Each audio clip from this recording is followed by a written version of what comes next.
Hello and welcome to Helfand Farm Community Gardens.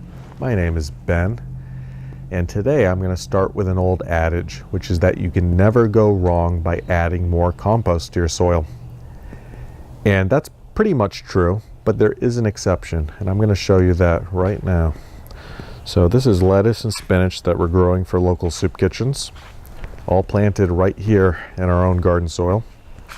But right at the end of the bed, we planted them in about a foot or so of pure compost, and you can see clearly the growth is dramatically reduced from the garden soil. Now, why is that?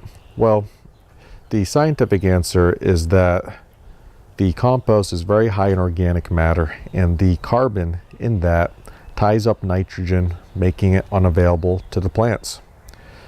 The more intuitive answer, I think, is found in nature. In nature, we find plants primarily growing in the mineral-based soils, which are made of things like clay and sand, and they'll have about 4 or 5% organic matter interwoven into that in the topsoil, but the only place that you'll find pure organic matter is right on the surface, where leaves and dead plants are slowly decomposing.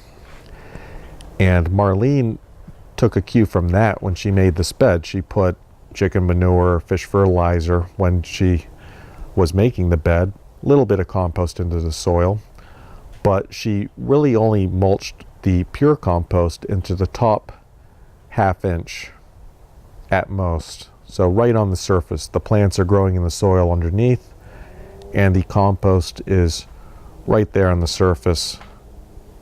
And clearly they're doing much better than the pure compost right here. While I have the minute, I'll show you what else we have going on in the greenhouse here. We have a plant sale coming up on Saturday. Here's some of the seedlings we'll have available. All the proceeds go to the community garden. These are all grown right here. As you can see, everything's doing great. The plant sale will be 10 a.m. to 2 p.m. and this is April of 2018. That's all for today. I hope everyone has a great day and a better tomorrow.